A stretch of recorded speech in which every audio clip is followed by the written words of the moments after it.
Linus Brothers.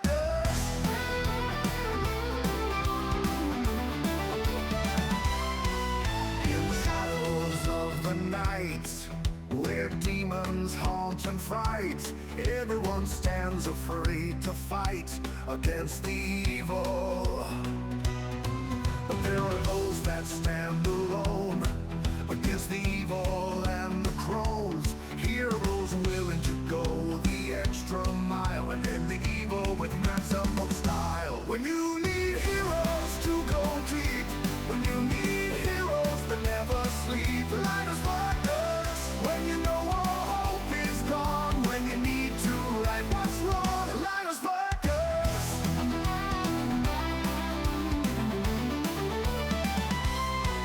Now evil will run and hide, as nothing but light now resides. Our heroes saving all the souls, their adventures now a tale of hope. When you need heroes to go deep, when you need heroes that never sleep, Linus Brothers. When you know all hope is gone, when you need to right what's wrong, Linus Brothers.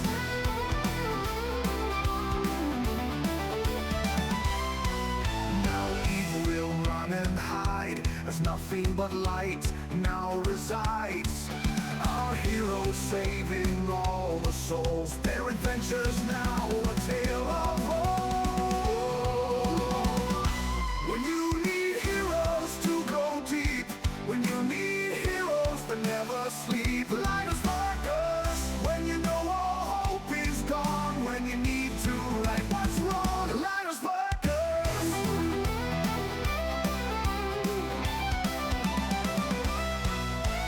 Darkness better run and hide, with faith, fist and pride. Nothing can stop what is inside. Monsters better run, else they die. The heroes are on their way. If you're in the darkness, you will pay. When you need heroes to go deep, when you need heroes that never sleep, Linus Brothers. When you know all hope is gone, when you need to right what's wrong, Linus Brothers.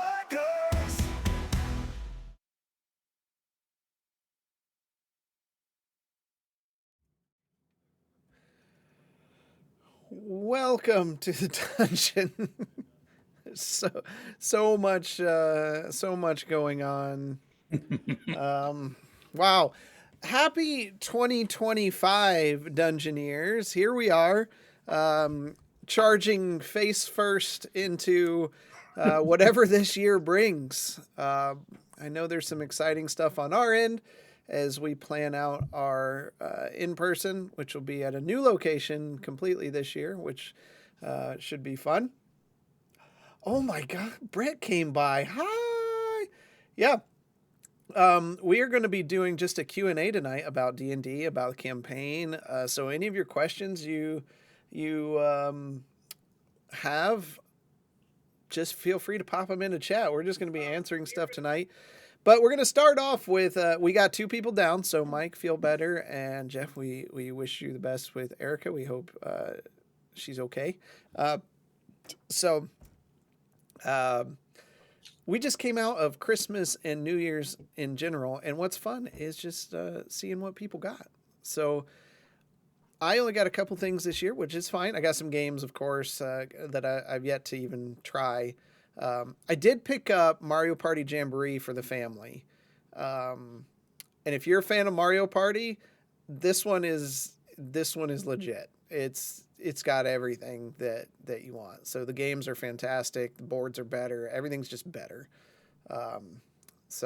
And as a note to Nintendo, how about you put your stuff on sale every now and then? They don't need to.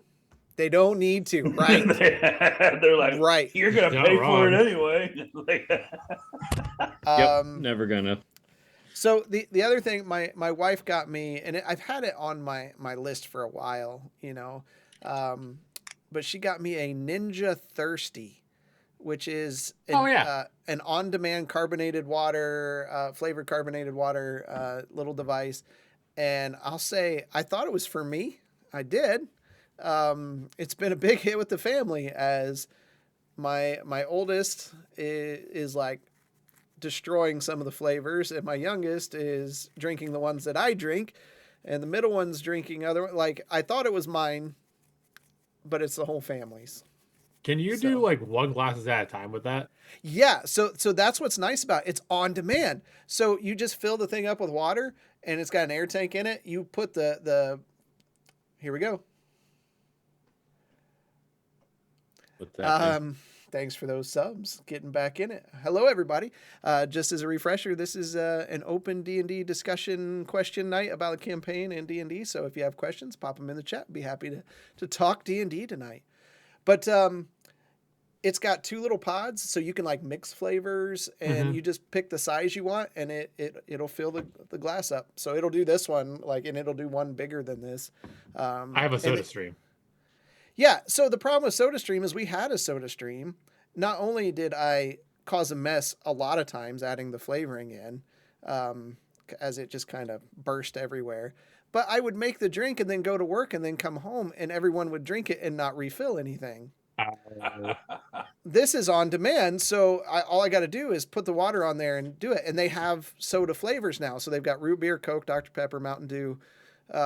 They're all the flavors are flavored with sucralose. They're all 0 calorie. So if you drink the Coke Zeros or something like that, it's going to be in that taste range. bracket. Yeah, I'm not a fan of sucralose, but the other ones that I enjoy, they're called hint seltzers, and it's just adding like fruit juice to your water, which I love. So like I mix lemon and lime, and it's basically a non-sugar Sprite without the bad aftertaste. So I got that, and then my family made. We're already talking about getting one. Yeah. I've sold the B&B folks on these already because I love this thing. But then my family made a horrible decision. My in-laws. They got me something that they should not have gotten me, and it's just sitting right back here. They got me an Altoma phone. Oh. So This thing. yeah, so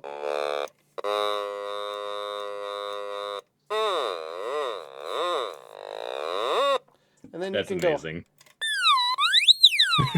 Oh God. go. Yes, one does not get me noisemakers because I'm going to make noise. Noise will be made. You are going to implement that into D&D sessions once in a while, right? Yeah, for cows. You guys murder a cow.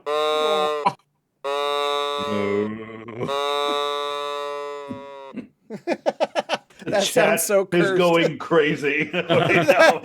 It's going against terms of service. Yes, you should not have got. If you're really curious as to what this can do with a properly skilled person playing it, there are videos all over YouTube specifically doing Evanescence songs with these, and they're fantastic. It does plug into a speaker, so if you're not getting enough volume, you can get more volume out of it. Needs more cowbell. Yeah. Yes. Yeah. Don't smell it. Smells like rubber. Where is everyone? Well, Smells like Mr. burning. Well, Mr. Lathis, we've got one sick and one out with someone else who's sick, so we're just going to do Q&A tonight about the campaign and D&D in general. So if you have those questions, feel free to pop them in chat. We'll talk about them. So that was my Christmas. Who wants to go next? I traveled. You I traveled. got everything I have is like upstairs. Nothing is down here actually that I got. No, we went to my parents and then we went to her grandparents in Indiana where we ended up sticking for longer than we wanted to for reasons. I'll tell you guys later about that. Oh, okay. Oh man. So well, that's how ours went. I got a machete somewhere. What? Why? So Sorry, what? What, you just gonna drop that in there at the end? It's like, Just we drop did a the machete in grandma, there? and then I got a machete. Mr. what's Lates the did noise? ask a question that I'll let you guys answer. Why does Gwynton always live? Because I have one mode and it's just heal, heal, heal. There's so much healing that goes on in this group. So much healing. We're Can't wait kind of till- reckless. I can't wait till the new Monster Manual comes out. To be honest, yes, somehow Gwenton always lives, but he doesn't have the overpowered healing that Galtier had, where he just didn't have to worry about dying, unless Well- he was attacked several times in a row. For the first part of the campaign, all he did was just tank the floor. He was down a lot. Yeah. was- Yeah. Okay, so I can remember the first combat. We were fighting like blink dogs, and that was the first combat that I did not go down. I don't remember what episode it was. I don't remember remember. you were- I don't even remember having. You going would get against Blink so Dogs. frustrated during the combat in chat. You were like, "I'm down again. Freaking cleric, just kill me now." When is Marsland going to accept he is a handsome stick boy for his nickname? Sure. Well, if Pora calls him a handsome stick boy, it'll stick. Marsland Shadow Spark. It has a ring to it. it does have a good ring. Does that mean he becomes director of the academy? You would do anything. But Marsland, you were saying, I think when we were starting up, that maybe some Legos were in your future Oh, this yeah. holiday season? I got Caitlin got me a Lego F1 car, which was Of course. very nice. It has a working steering wheel, which is pretty sick, if I may say so myself. For when you add a motor And- to it. And the engine bay comes off, so you can peek in and see the engine. but why does it turn in both directions? It only turns left. That's NASCAR. That's NASCAR. F1 is different. Yeah. Quite different. Yeah. Otherwise, we had a good. I don't know if you would necessarily call it a family emergency, but we showed up Christmas morning. My brother, myself, and his wife, around 10 a.m. Plan was get there, eat some breakfast, have some coffee, hang out, open gifts, and then around 2 p.m. or so, 2 or 3 p.m., my dad's aunts were going to show up. Well, we showed up at 10, unloaded the car, turned around, and they pulled up the driveway.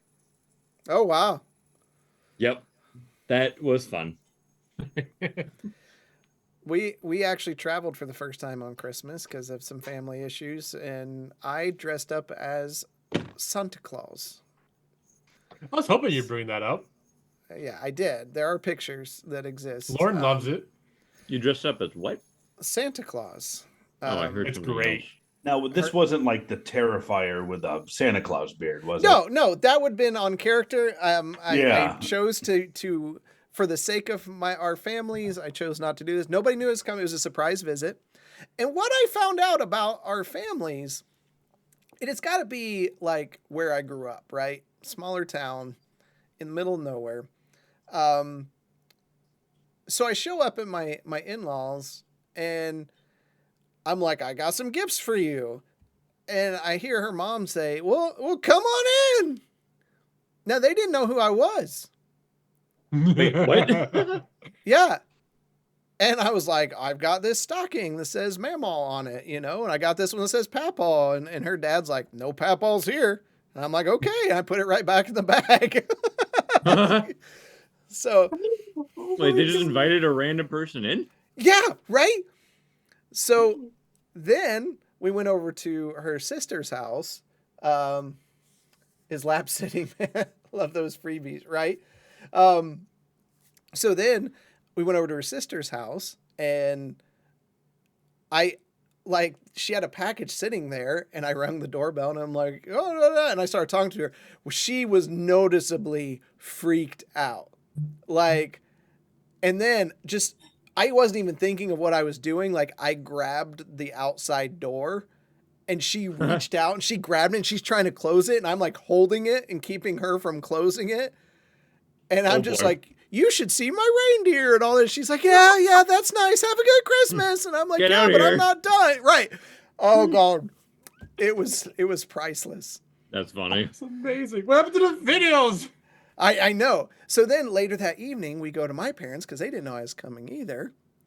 And I was just like, hello, family, and all this. And my dad's like, come on in. And my sister was there, and she was totally freaking out. Like, I just hear her going, who is this? Who is this? Who is this? And I'm there talking None to of them him. recognized you? No. Amazing. That was that story. Sorry for that tangent. But yeah. So what we learned is that our families, our parents, are more than happy to just let strangers into their home. Like it's Noted. the 1950s. So do they have anything like really valuable, like Anyways, Just steal the house. Anaximander, what Christmas surprises did you come up with? Well, I surprised we and a group of others surprised a bunch of shut-ins in Michigan Okay. with some caroling. So we did a bunch of caroling during the Christmas time and spent some time with my mother-in-law, and then escaped the 3-degree weather in Michigan and went back to Florida, and we were very happy with that. And then I spent the remainder trying to do absolutely nothing and failing at every moment. I played a lot of WoW and a lot of Path of Exiles too. Divinity Original Sin, man, it still holds up and it's great. It still holds up. when did that game come out? Before Baldur's Gate. Yeah, it was. Yeah. I mean, Baldur's Gate isn't that old. Over a year. Mm-hmm. Yeah. What do you mean still holds up? Still holds up is for games that are like 10 years old. Well, No, Baldur's Gate's over a year. yeah, I'm Baldur's- talking about Divinity. Divinity was- Yeah, it's Probably- still during Unreal Engine 5, but they just really didn't have the kinks worked out of like Unreal and the hardware surround, being able to utilize an Unreal Engine 5. But it was still really good. Still a very good game. Still holds up because it's 2025. Whoa. Where's my flying cars? We're supposed to be in the future. Right? Mhm. Right? So, looking at the campaign, tonight was going to be episode 89 of campaign 2 as we get into, this will be the third year of this campaign. Any questions you guys might have about things that have happened or things that would have happened? Will we ever know about what happened to Oz? Yes. Good. Period. Done. That's all I can say right now. Yeah. is yes. Well, it's not like he hasn't dropped hints, because he did tell us one point in time that somebody was like, yeah, Colton's been spending a lot of time in the Astral Sea for some reason. There is that. For sure. Oz was a great character in his own right, but much like Mike's, I miss that character so badly right now. well, I like much Max. so I feel about Oz like I felt about Scar in the first campaign.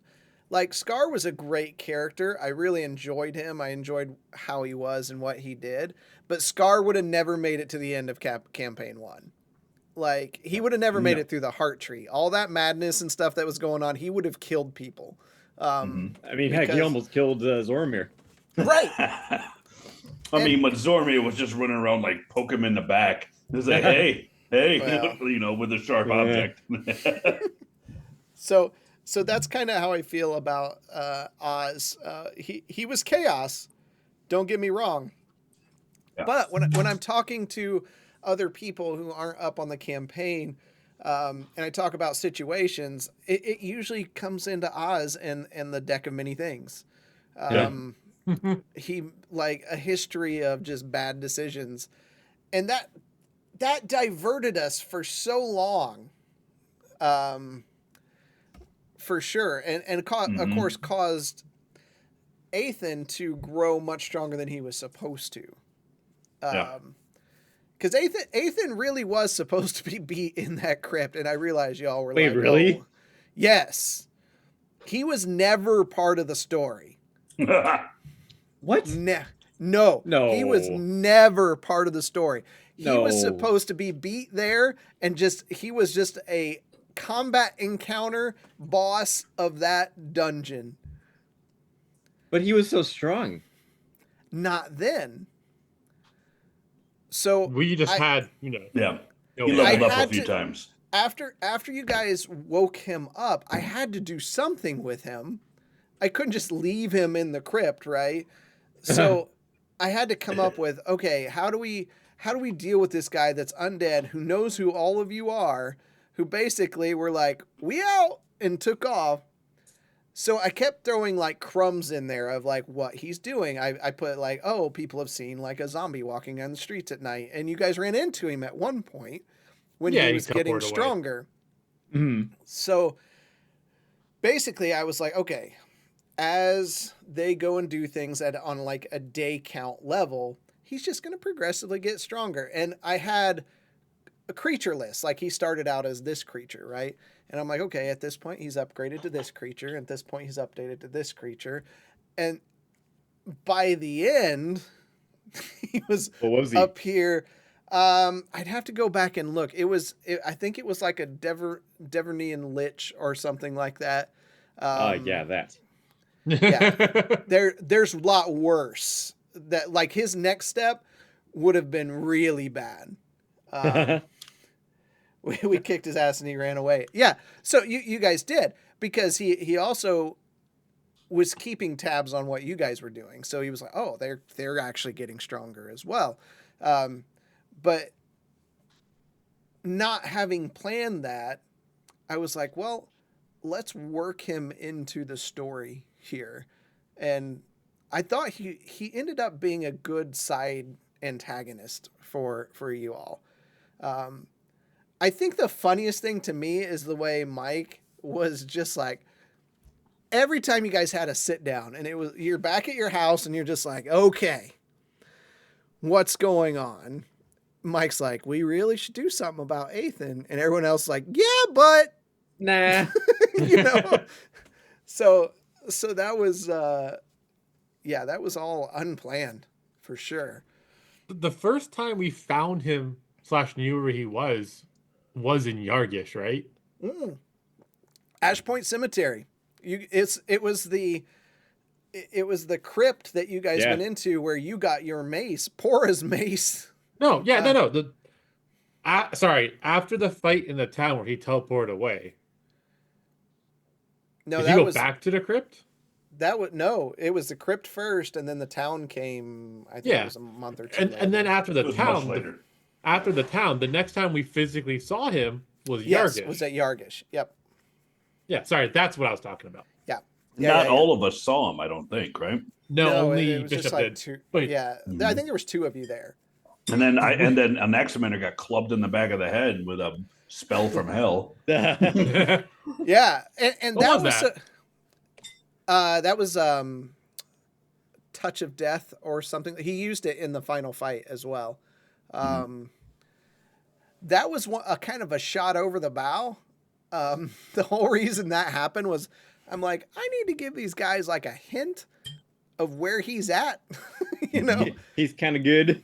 And when you got hit by like 90 some damage, there was a lot of eyes that were like flying saucers, man. It was like, whoa, Oh no. we're in trouble.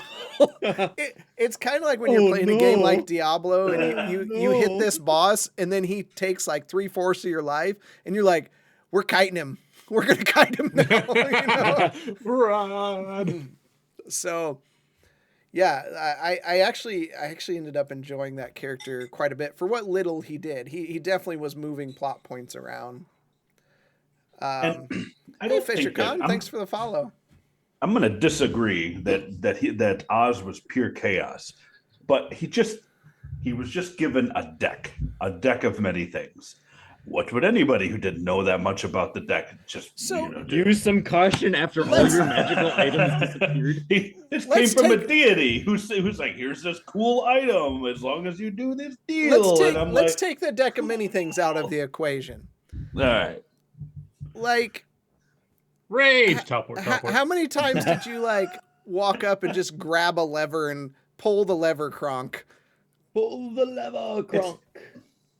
I don't It think that was definitely happened chaos. more than once. I don't think that was chaos. That was definitely just a good character trait of like, let's just deal with it and make it, and then let's make it happen. I'm not going to sit around here and wait.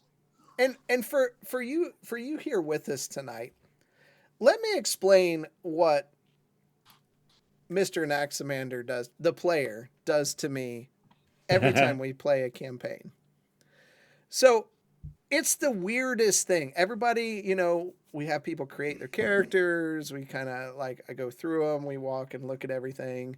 And then they write their backstory. And I'll give it to these folks. Everybody writes a pretty good backstory. The first campaign, some of them were a little rough. Second campaign, they were fantastic. And there's some funny stuff about that in general, Marsland. But What? my parents were rich, like really rich. Like really rich. Which we were able to work in to the story. Like Yeah. when they first met you, you had like the nicest hotel in the town. Built it in a non-game breaking way. Yeah. But Anaximander here, in the first campaign, he writes this whole thing of like, I had this vision of this black tower and all this stuff, and I'm like, all right. And that ended up becoming like a central focus of campaign 1. In campaign 2, he writes this backstory, and we get my uncle did all these things, these horrible things, and then he didn't kill him off. So I'm He's like, still there. you are giving me something to work with here. And I have to thank that's the plan. Oz, Yep. because I think Colton Frost is probably my favorite character NPC that has ever existed. He's been pretty good, yeah. Like, because he's not, and we've had this conversation a lot in our post, he's not evil. He's just kind of an asshole. He's very self-fulfilling. Yeah. Which is, he's alignment wise, he's probably in that neutral evil range, to be honest. But yeah, he's kind of, you know, like just a jerk. And I love it because the reactions from all you guys, like even Bishop is like, I'm going to kill that guy one day.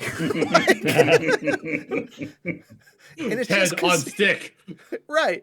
In fact, your Bishop, right after how many times did you rage and something strange happened? Did you not know something is going on? And then you get a deck of cards that something happens and you don't realize it's because you're pulling cards. I knew I could trigger. I could trigger my. But your intelligence was like what, 8? It wasn't that. It wasn't that high, and his wisdom. No, Wait, it wasn't 8? It was lower? No, it was 8. It was. I was just saying. It's like I was thinking His about wisdom the. wasn't great either. Yeah. Okay. So, yeah, yeah. I really miss playing as a barbarian. You know, No. like you say, any ties I have to Oz. I mean, I still enjoy it a next manner, but there was a lot of good potential with Oz.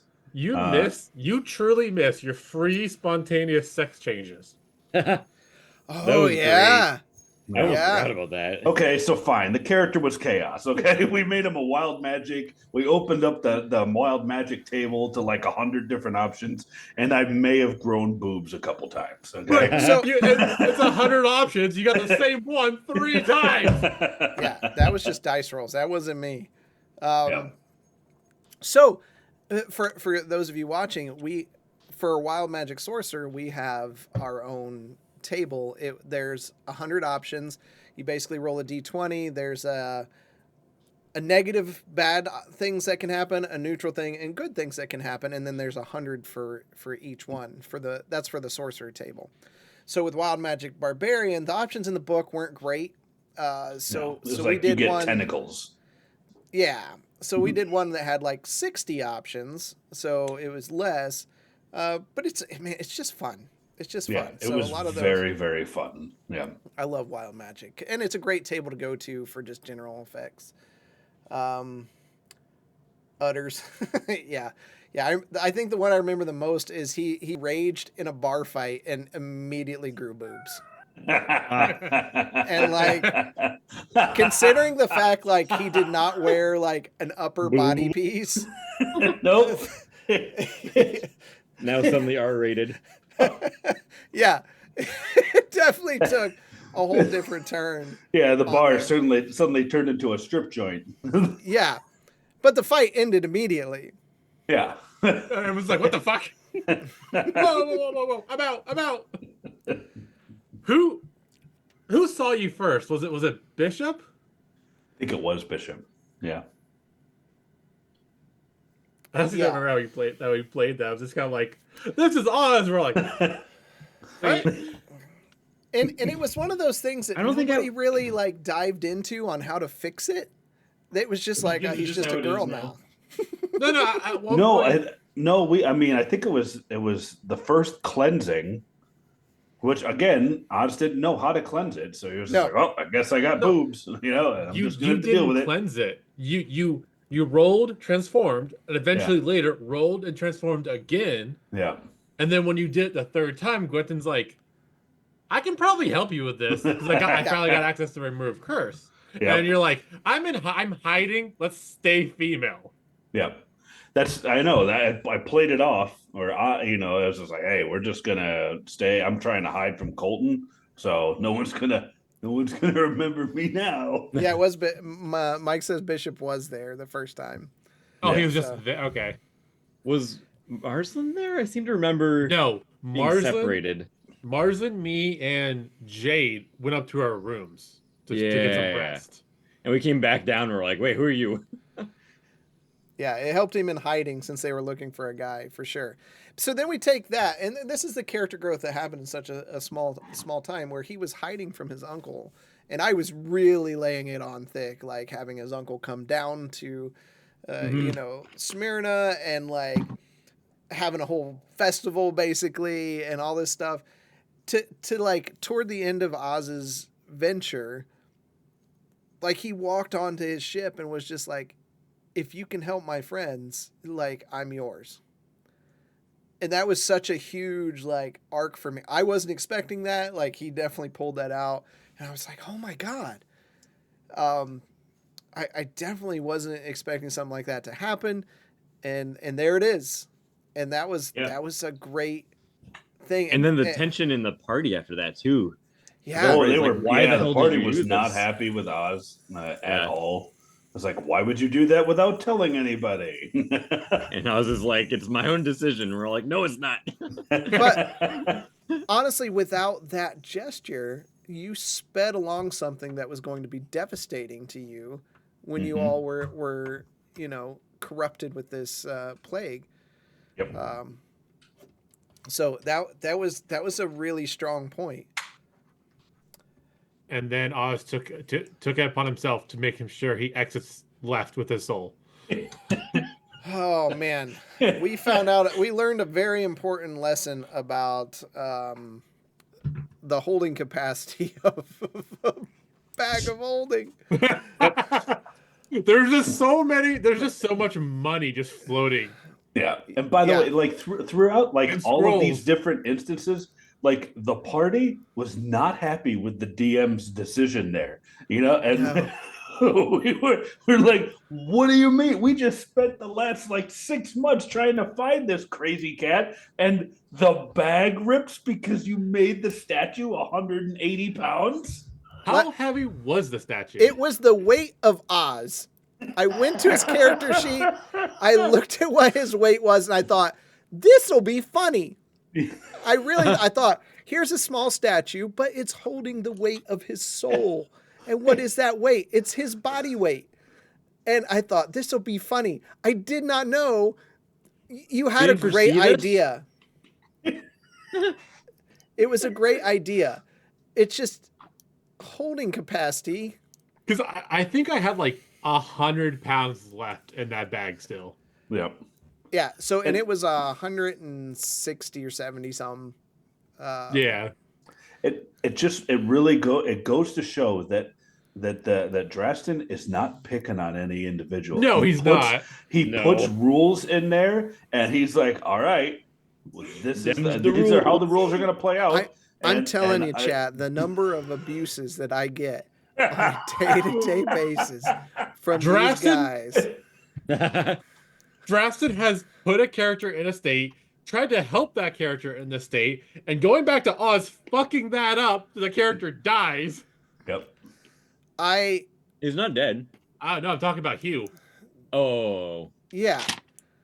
Oh, that's right. Yeah. Yeah. Because you're like, stab the chest, the chest. It's like I can open the chest. I don't need a freaking key. Bang. Yeah. Like the tools were out there, and I think that's a great set. Let me find it. I don't That's a think great the viewers know about that. You know, because I don't think we no, discussed yeah, it. they would. We only talk about it in post. Yeah. So- Yeah. Well, Yeah. tell the story if you guys remember. So Well- basically, when they were the first time, the first thing we did together was guard a chest in the middle of a field, right?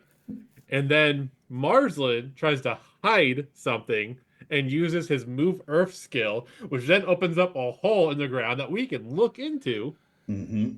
And Hugh, Gwynton's brother, looks down and goes, "Man, that's a deep hole." And then literally the next morning, he's like, "I'm not feeling so hot." I'm a little sick. Because You were forgetting the giant worm. Yeah, the Oh, that's right, giant plague worm. there was Where a worm that Oz flew pretty through. much died as well. Yep. Yeah. Mike says Bishop's only alive right now because of RP from everyone, which is true. Mm-hmm. Yeah. And then so Hugh contracts the disease, and Drastin does give bones. He gave a bone. It was a necklace that like stopped all ailments. Diseases, yeah. Yeah. Specifically, I diseases. thought this wasn't this in the house when we found that? Yes, it was in Yes! the house. Yeah. And you know, people were picking locks, we're getting chests open, and Oz is like, "I can't figure it out." That Smash. javelin smash. Now I Stir think the that's, pot. yeah, I think we couldn't open it. We failed the check to open it. No, And no, everyone no. was I think No, Or did I- not that one. oh. No, that one by you just just walked come up over and there. I was were like, like- "Hey, I got this." Okay, that's true to form. All right. And then it was like, All "Hey, right. I got this broken necklace." And because it was broken, the magic was no longer in effect. So he sold it for like 5,000 gold or something. No. I still have that in my inventory. No, we sold it. Oh, you got rid of it. We did? We Yeah. sold it. Look at that. Should probably purge your inventory on management. that. Do I still have it in my Maybe I don't still have it in my inventory. Yeah, then. I we thought I still sold it. had it. Because it was Yeah. like it was Mike like That was said the one you 10,000 took off by the old yourself. lady. it was like 10,000 to fix it, or like 5,000 to buy it off us. And he's like, "I can fix it, but there's gonna be no magical effect anymore on it." And I think at this point, either Hugh lost both his arms already or was dead. He wasn't dead yet.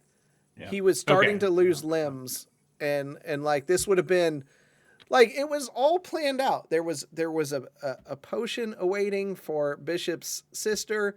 There was this necklace to hold off on Hugh until he got better, and then just as what happens in D&D, just chaos. Like it just choices are made, and this is and these guys have heard me say it 100 times here, which is this campaign is so different from the first one, as this one is so much more organic, so much more living world of like every decision had multiple other decisions that could be made that affected different Yeah. things. And by making one, those other things are still going to happen. They just have different results. And I love it. Probably them not so much. So, but So that again, but like I'll make the statement again. He's not picking on any one person. No, I He's pick just on picking on everybody. all of us. following the rules that he put together and not deviating from them. Or if he's going to deviate, he's not telling us about it. So on that note, these guys know my favorite thing in D&D, outside of RP, I love role playing. I love funny characters. I love serious moments. We had moments in the first one that were emotional and all that. My favorite thing is puzzles. Their I like least puzzles. favorite things are puzzles. I Yeah, like puzzles. You like puzzles. But there was a massive puzzle that you all missed Wait, where? In this campaign? in this campaign. I'm okay with this.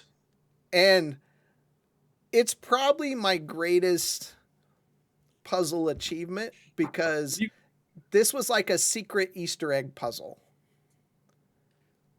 What do you mean we Okay. missed the puzzle? Like we just waltzed past it and didn't even realize it existed? Yes. Oh boy. Well, don't go into it. Use it later. No, I can't. There would be nowhere else this would fit. Where was it? Oh. So when you all were traveling to save Oz, you found an old pirate's hideout. Okay? Yeah. This is where it started. If you had gone to the east, that was the first clue. You missed that one, which was fine. It was not critical to the puzzle. You would have found a plaque there that said, "Hoist the flag, treasured buried far away, riches await those with patience and a keen eye." So basically, How? What do you mean? How would we have known we should have gone searching for that? no, you went. It was just there in case you went that direction. It didn't matter. Okay. This was just telling you that there's a treasure out there, a pirate treasure, because you can't have pirates without treasure. Yeah, So fair. now what you might remember, and it's very on the nose clue, is you dumped out a barrel of gunpowder and you found a pipe with a detachable stem with a cylinder on it. Oh yeah, we did. And it had a message on it. Through tangled vines and mossy glades, where dead oaks no longer cast their shade, me chest lies hidden, a prize to claim, but only for those who dare to play my game. Okay? You guys read that, and you're like, okay, there's treasure. I thought, here they are. We lost it at that point. On the map, and I was intentionally having you guys walk slowly, there was a dead tree on the map. Okay. And if you'd have looked at it or took time, because that's what the script said on the pipe, there was an X carved into it with the initials RF. Robert Frost. If That was my guess. if you continued walking, there was another dead tree. There was a very specific number of dead trees. I put them in very intentionally. And I think you even saw this and chose not to read it because I said there was a sign on the ground near the base of one of them. And it said, "By order of Edgar Poppycock, friends of Roland Stuttgart are not permitted here." And there were specific capital letters that were in that phrase, which said Deep Forest, which is where you guys were heading. This was after you guys visited the ferries and slaughtered the hobgoblin camp. Okay. Yep. There was another dead tree, and inside of it, you find the note, "Beneath the boughs where shadows sleep, a secret whisper, a promise to keep. A dead tree stands with roots so deep, a treasure lies, its secrets to sweep." So you knew to keep looking for these dead trees, right? If you would have got this far. And then you found another dead tree that had a human skull in it that whispers to you, "Moonlight weaves a silver thread, guiding those with courage bred through the silent woods where spirits tread to the hidden riches where dreams are led." And if you would have said that out loud, a thin glowing thread would emit from the ground and show you moving north where to go. This You is would so then- complicated. You would have then ran into a ghost who gave you another riddle and points to another tree. And then if you would have, let's see, when the moonlight hit the trunk of the tree, you could make out humanoid shapes in the trunk. It looks as if 4 creatures locked arms in a circle facing outward and became the tree itself. The mouths are agape and open. The eyes are set with dull amber. And you had to press all 8 eyes of the people at the same time. And then it would open up and you would find the treasure there underneath the tree, Oh my god. which at the time was 440 gold pieces, 1,240 silver, 2190 copper, 1 electrum, 7 quartz worth 50 gold piece each, 1 Star Sapphire worth 1,000 gold pieces, and a rod of the Pact Keeper +2, which was a very nice rod, and a note explaining what those initials from RF stood for, and it basically explains the entire pirate thing and why the chest was hidden and all that stuff. Okay. Now that was very well done, but let's put it in perspective. We had one member down. We were searching through a forest. We just blew away a bunch of hobgoblins. We got fairies that are running around. We encountered a friendly, quote unquote, friendly mind flayer, right? No, this is before this is before the mind right. flare. Yeah. Okay. Yeah, this is before we got there. Okay. So we've got all of that going on, and then here's this wonderful puzzle. Wonderful. Yeah. It was. It's like those memes where you have like it's like the world is ending, but I got these 300 side quests done, so I'm feeling pretty good.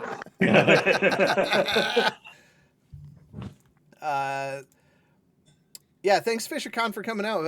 Typically we're playing D&D tonight, so this is just we're short a couple people, so we're not playing. So we're just chatting. I was really proud of that puzzle. It was well done. It was really long, but it was difficult, but it was worth it. The items there and the cash at the time would have been a bunch for you all. Mm-hmm. Yeah, we had to save the children. We were on a one-track mind to save Oz, and that's absolutely fine. How many sessions did we spend trying to find Oz? That was a long 8. detour. It was a lot. Yeah, it was quite a bit. I'm pretty sure it was 2 months of real world time. So Yeah. that's probably 8 sessions, 8 sessions. Again, something I was not planning on. Yeah, then you found the other tree and the fairies. Bishop picked a fight with hobgoblins. It's true. That's definitely not Bishop going to come smash. back and cause any issues later. Is that going to come back and cause issues? We killed everybody. No one knows it was us. Yeah, Yeah. exactly. Yeah, We're just when silent assassins in the night. that log shipment never came in, so I wonder what happened to those guys.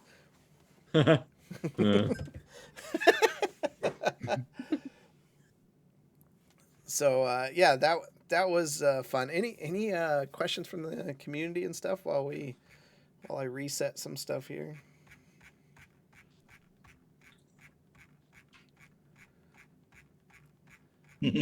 Scroll. Banter and Babble has one. What has been the hardest battle for the DM to handle thus far? Oh, man. All of them? All of them. So, and this is something I get trolled on, and it's a fair troll. And I think Anaximander's the biggest troll on this one is every battle feels like the end. Yes. You know? Yes. Every fight is difficult. I personally I don't like combat. It's long, but it's a fun part for your character to do. It lets you use all these tools that you got. The problem is Magic missile. Yeah. The problem is finding an encounter that fits in the proper window where it feels challenging. Because if there's no fear of death, if there's no thing where the players are like, oh man, that was close. If they just kill it and then move on to the next thing, It's just a waste of time. it's just a Yeah. waste of time. Yep. And you're going to have those fights, like the bandits that sneak up on you and then realize you're a lot bigger than what they expected. You know, Mike says, for me, it's battle with digital dice. Cameron's. Cameron, don't worry, I got the fear covered, right? It's tough. So a lot of times, I would say the biggest thing I actually change as a DM is the hit points. I think the hit points for creatures are way too low for the encounters. What? You now- boost them? Oh yeah, yeah, because the actual hit points for any encounter for a party this size, like they're low. You would have had to fight Let us like feel good. you'd had to fight like 2 Aethans. So like the creature that was used for Aethan only had like 150 hit points. That's like 2 rounds from It's like Bishop, that's like 5 Marslins. right? So if you don't, and this is a DM tip for those watching that want to DM, changing the hit points and making them more is the easiest way to kind of extend that encounter and make it feel more dangerous. But you got to do so. You got to have. You don't want to make it crazy. Here, let me look. Let me let you peek behind the window here of some of this stuff, because it's really crazy until we get the new monster manual where everything is edited to account for this kind of stuff. Let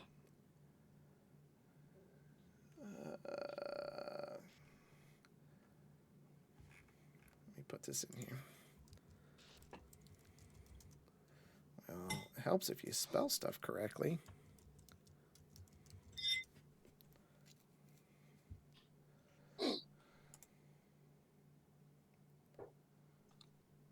Okay. So, ancient black dragon, the oldest dragon you can get.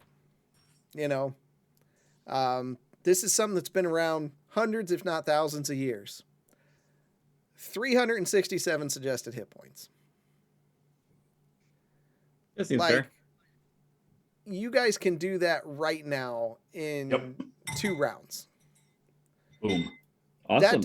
That doesn't make a bit of sense. This AC is what, like 26? 22. Which most of you are getting 9 to 10 bonus. So you've got to roll over like just over a 10. So just over 50% just to hit it. And with digital dice, that's super easy. I would never hit it. So like it doesn't make sense just to use the base stats for something like that. Because it wouldn't feel like anything's a challenge. Now, having said that,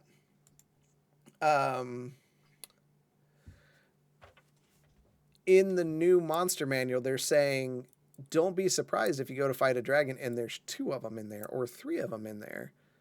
It's being balanced around player power, where it's more than just one big dragon. It's a family. A whole herd. Yeah, herd. Yes. Clutch. There's a herd of them there dragons in that cave. So typically I'll mess and fine tune the hit points a bit for that. Never really the damage, but the hit points. Maybe just give them a couple different abilities, like they explode when their HP gets so low. That's more of the homebrew stuff, that kind of thing. You want to make it so the more you play D&D, and this is a big problem for everybody, especially as we all take turns DMing our in-person campaign, you learn about monsters. So, and my classic example is always like when you go up against a troll for the first time. You have to suppress the knowledge that you know they're weak to fire, because your character probably doesn't know that. Yep. So that the more you can homebrew a creature, the less, like, the players are like, I don't know what this is. Like, I don't know how to fight something like this. So you could always reskin it too, so that they don't see it as a troll. Yeah. And there's times I do that kind of stuff as well. So that's always a fun little thing. What questions do you have, guys? So I've been wanting to ask this since we mentioned Colton Frost in Smyrna. You said you had a thing planned for all of us who would have gone to like the trials to become a Frost Breather. Uh-huh. Ooh. I want to know about those. It was just it was going to be a way for you to get to the Arboreum, right, and deal with that. But there was definitely a path for you all to become like servants of him, and he would be like your Drusilla. But Best character in the game. you would also lose favor with Drusilla, as she was not a huge fan of him. So it was one of those choices where you're like picking the other faction. So, so how good of a fight against Ethan would he have been versus Drusilla then? So he, as an NPC assisting, he would have been as good, just in a different Okay. way. Yeah. I have a character sheet for him. We know you Yeah. do. You know, we were worried you were going to whip it out.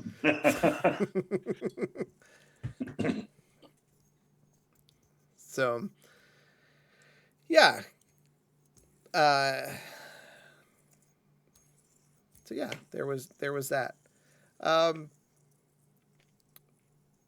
There's always choices, just like when y'all met you didn't know it was one of the pillars, but when he offered you deals in service for a favor, you didn't know what that favor was going to be. It's fine. I mean, it's a favor. Oh yes, this fiery demon in this dungeon we just stumbled across in a place that we were told we shouldn't go. Let's accept the deal. That's fine. I mean, he offered me a fucking potion, a cauldron that could revive people. That's pretty powerful. Yeah, it also gave you like what, a greater or superior health potion every day. Yeah. The What items would the- were lucrative. Did you have the deals planned out in advance? Mm-hmm. What would Gwynton's have been? Let me look. I don't remember honestly what. Yeah, Yeah, what for me was the was- favor going to be?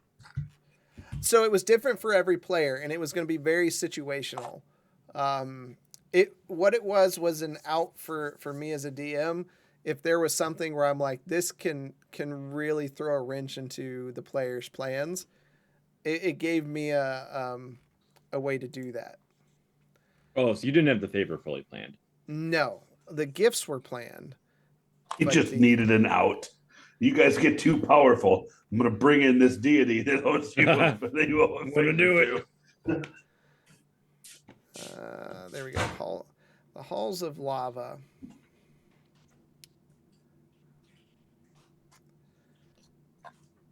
So for all of you that any of you could have picked from, he had 20,000 gold pieces available. He had any size gem that you would have requested. He had a special beholder crown. He had a flying carpet. A cloak of arachnida. I can show you the world. Oh yeah, and the deck of many things. For Glinton, he had the blast scepter and the cauldron of rebirth. Marslin was the crystal ball of true seeing and illusionist bracers, which you've seen those, as Justinian has those. Yep. Oz was the elven thrower, which was a really cool spear that he lost like before the session was over. Because Oz took everything, right? Yeah, Yeah. he took two Yeah, things of because he course. allowed two things. So he took the deck Okay. and the spear. He also offered them a red wizard blade, which are pretty lethal. What Those is is- that? Do what? It didn't fit the character. So I was like, yeah, I'll take that spear. And then Justinian was, of course, part of his sword, which he did take, and illusionist bracers, which he has now. And then Bishop, who took nothing, it was a manual of bodily health, which was a permanent stat increase, manual of quickness and action, which was a permanent stat increase, and a staff of striking that he could have had embedded into his arm. So So wait, so Bishop could have taken the two things that gave permanent increases and then turned on his ass, he would have kept those increases, right? Yeah. You messed up, Bill. You messed up, Bishop. Yeah, he even says here, as a player, I wanted those books. As a character, Bishop would not have made the deal. Right.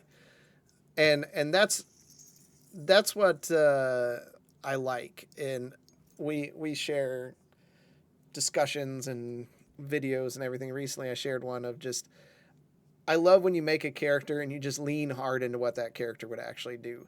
And it's hard sometimes because you want to be, have like that phenomenal cosmic power. But I think characters with flaws are more entertaining to play. And want to give some light to Marsland. I really enjoyed Marsland this campaign because here is somebody that couldn't care less about most people. Yeah, he just wants knowledge and to perfect his one thing. To the point that when he gets questioned by a very minor god, he's just like, I'd save the books. Like, Which at the time, that was like super early on. Yeah, I mean, I wasn't that close to you guys yet. Marsland wasn't. Also, Yeah. I've started playing Jedi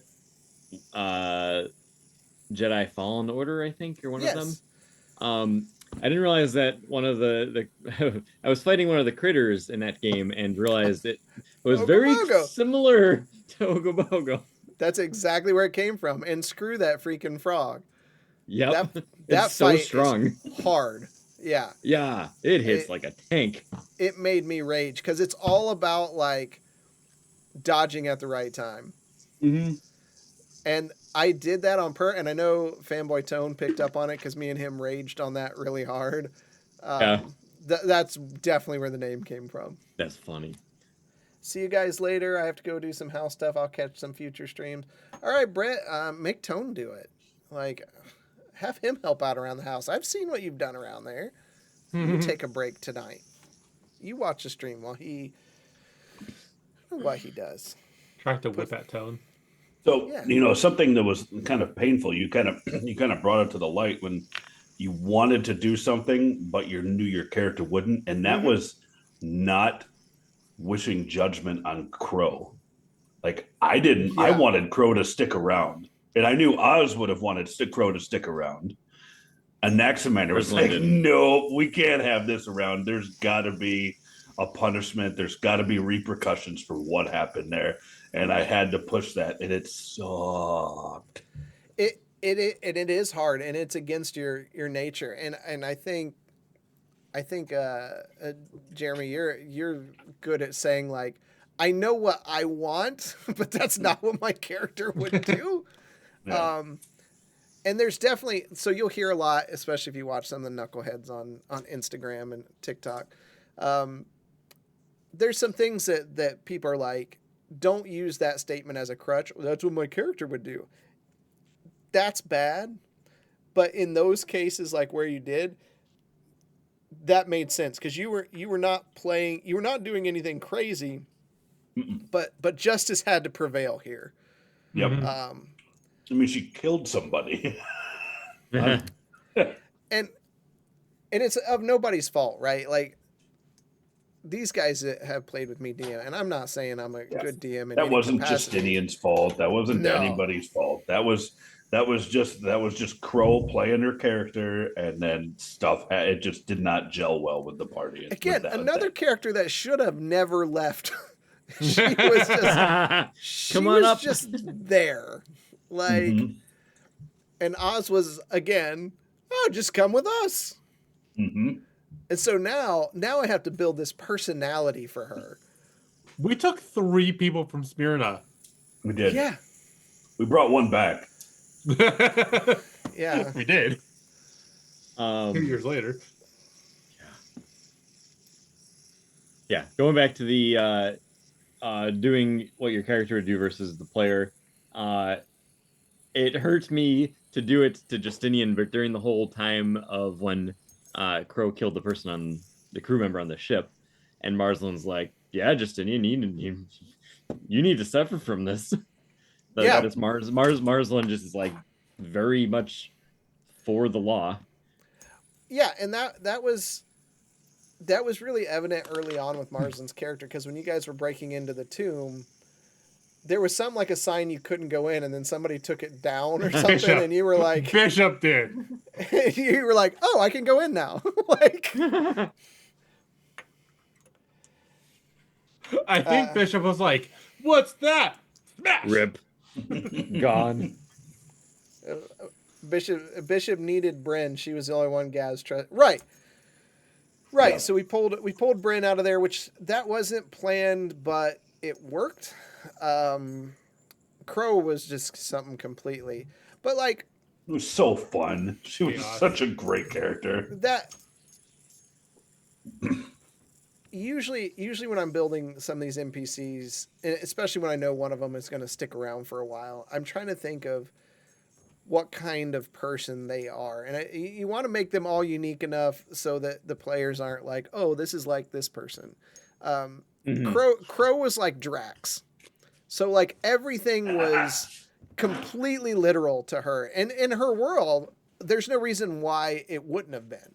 Because she came from an underground place where she'd never seen the sun, and it was life or death every day. And there was no joking or laughing or cutting up. It was just, everything was literal there. And I'm like, well, that's how she has to be. So when you go in and say, don't let anyone in here. Well, in her world, in a world of survival of the fittest, and I mean, you guys met her because she trapped you and did things. Yeah. Well, of course, if a crew member comes in there to clean, and as creepy as she was, like that was her Wasn't she answer. like Death. Wasn't she an outcast of her own, like of their own people They down did- there too? They didn't Yeah. really like her, no. Yeah. So, with all those, those folks, they all have a purpose. Like Lomar had to be there because Marsland needs to know somebody else survived. Yeah. Speaking You know. of that, I can't believe you still haven't talked to the third Vodalkin in the academy. I've asked about it. It just hasn't. He did ask, but they weren't there. Yeah. You barely asked. Like so. I You feel barely asked. I feel like going back to the whole like character evolution thing. I feel like month one Marston would have been like, "Fuck you guys, I'm gonna go see who this Oh, person is." Definitely. Yeah. Yeah. Yeah. Yeah, I need to figure out what's the next character growth step for Marsland. Academy leader. There's definitely room to grow there. Yeah. His memory's not as great as it should be. Or is that the Yeah. player? Yeah. No. Oh, sorry, When you're sorry, Mike. Hope you start feeling better. Oof. Ugh, Oh no. he's in a bad state. Ooh. But yeah, when it comes to character personality, like you try not to make all of them sound the same or be the same. And I definitely have visions in my head of what they're supposed to be like. And sometimes, like Bryn's voice has changed like 18 times because I can't nail down what I want her to sound like. And it's really frustrating for me. 'Cause, Gaelic, Scottish. yeah, English. she's been all over the place. Like, I've all Next but time we given see her, up. she'll be Jamaican. There are You- lines. you have Auntie whatever her name is down pat. Oh yeah. She'll be Asian. It's like, oh. Who is it? Auntie Glenda. She'll be like Yeah. the masseuse at like a massage parlor for Bishop. Right? Not gonna go there. Don't go there. We're right on the edge of that. Right on the edge. But like some of the more memorable characters are the ones that had the unique. I think of King Cuddlesmore in the first campaign. Like he had a unique It was dialect. very distinctive. Yeah. I love the interaction between him and Zormir. Yeah, yeah. But create the problem is I spend all this time creating these engaging NPCs for the players to just butcher their names or not remember what they said, like Burr and Patch, Lomain. Lomain, yeah. But what some of you might, if you're current on the campaign, if you're not, head over to our YouTube channel. You can find there. We've got what's called bonus actions, which are little shorts that'll get you all caught up. But one of the big changes that we've seen is during the middle of this campaign, new books came out. So the 2024 D&D books come out. So while I was trying to build a world with these guys have a house, there's things that happen in the house. They actually came out with all these rules for having a home and having all these people work in it. So it was really nice, but it got a little chaotic as we were trying to figure out who's doing what in this place. So as we adapted those rules, and I still don't think an Axamander has read any of that section of the book. No. See.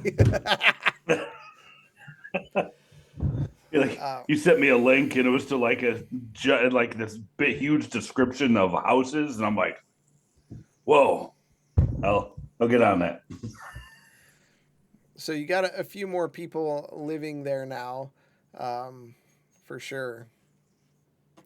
But Restus is another one I enjoy Restus's character because Restus is fun. He's a unique guy, not one that you would think that you could trust, but he definitely has his own motivations. But then we get in there, and some of them are game time decisions. So like when you were talking to the guy from Sun's Grace, which I know is like it was very much like these very over the top religious people that live down there, but you guys have never been down there. So I had no reason to go there. No, right. There's no story that led you there, but I have to have parts of these cities. And so I thought, oh man, what would be a good one for this real quick? So I had to go with like your TV evangelist guy, your Robert Tilton and some of those guys that are on there where he's just about money. Joel even to the Osteen. point, yeah, he's got to build his own ship so that he can spread the word kind of thing. So, but And then what? The old cranky turtle. oh Yeah, when's Scootus gonna come by and be a patron at the Bastion? well, I mean, there's no plans on. So Scootus is another one. We just got to figure out how to transport the hunter's stew there so we can keep it going. He was never designed to be what he is. So He was just a passing yeah, merchant with an apple. when you guys were guarding the fields as one of your first missions together, when Marsland just walks through, it's like, I got to go out here to grab this book, you know. I want to go this way. He was just a random NPC of someone that you were going to run into, that you had a chance of running into when you were guarding the fields. Well, he had to come from somewhere. So I'm like, well, there's a farm down there. So he comes from down there. Well, then when you guys end up going there, I'm like, well, now he's got to be a thing. So thinking of turtles, because I love turtles. I like turtles. But I thought, what would a turtle be like that's a farmer? And then I think he's going to be one of those old guys that just has these little gems of wisdom, and everybody just loves him. Mm-hmm. And It's like an adventurer's refuge there. yeah. And at the time when all that was created, we were watching Yellowstone. So I'm thinking, so here's these people that have like questionable past that work there for him, and they love him and would do anything for him. So yeah, those are his workers, and he feeds them, he takes care of them, and he takes in strangers. Hasn't met a stranger, but I've come to I like his character quite a bit. Mm-hmm.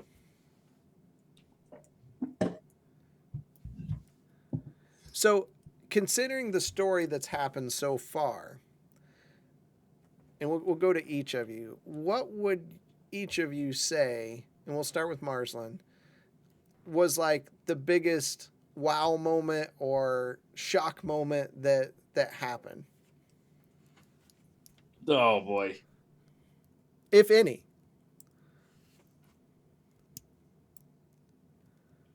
Biggest wow or shock moment. There's been a few. Um,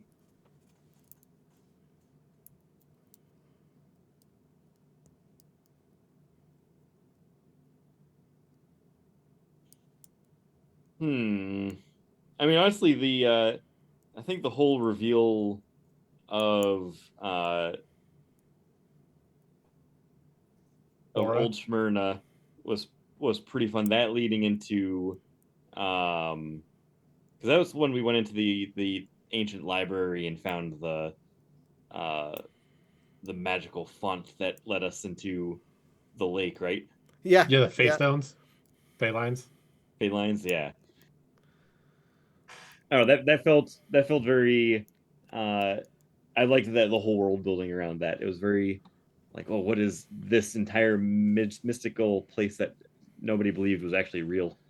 I feel like that was kind of when a lot of the major stuff about the history of the island started to get revealed. Mm-hmm. And like, oh wait, no, there's something here. Yeah. Okay. Quentin? The Bag of Holding.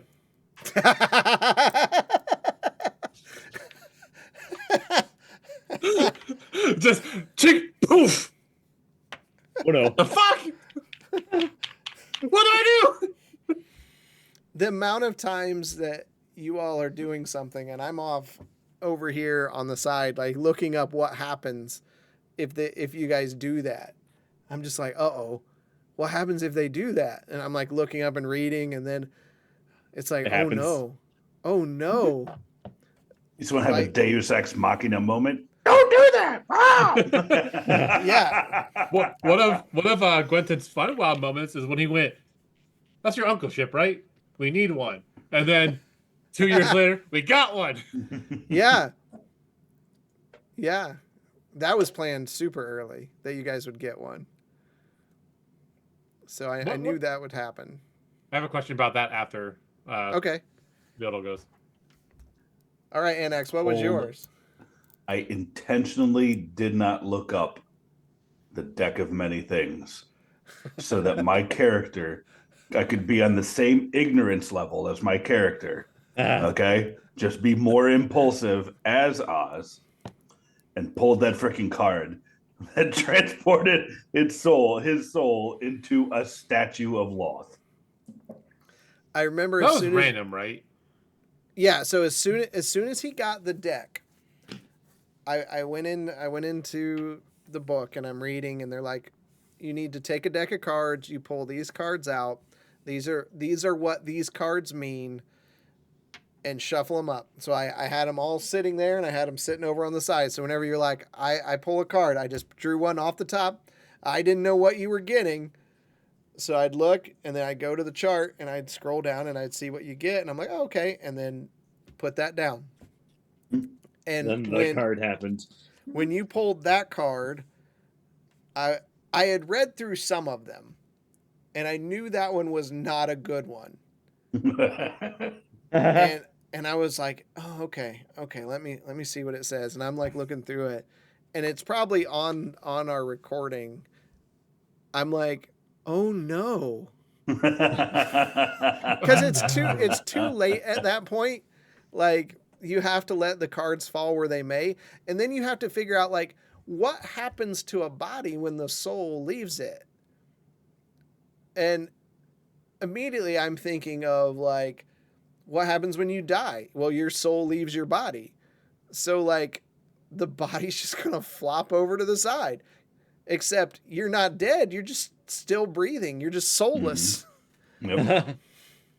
Body's still functioning. Yeah.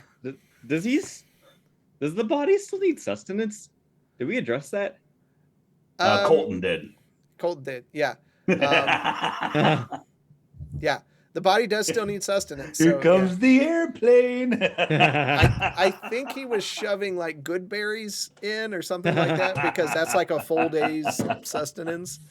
Well, you go back to that and you pull the cards, and I think if I remember right, there was one made everything disappear, and the character was like, "Why did everything disappear? That's weird. I lost my stuff." Every magical thing Every disappeared? magical thing. item. Yeah.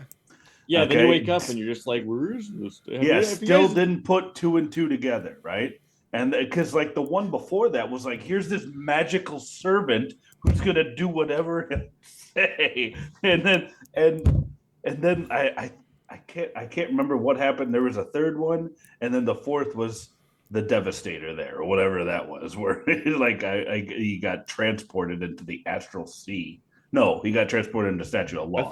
I thought Yeah. I thought the third one was you got transported. Was it I thought it was the third or the fourth, because it was no magic. there It four? was no.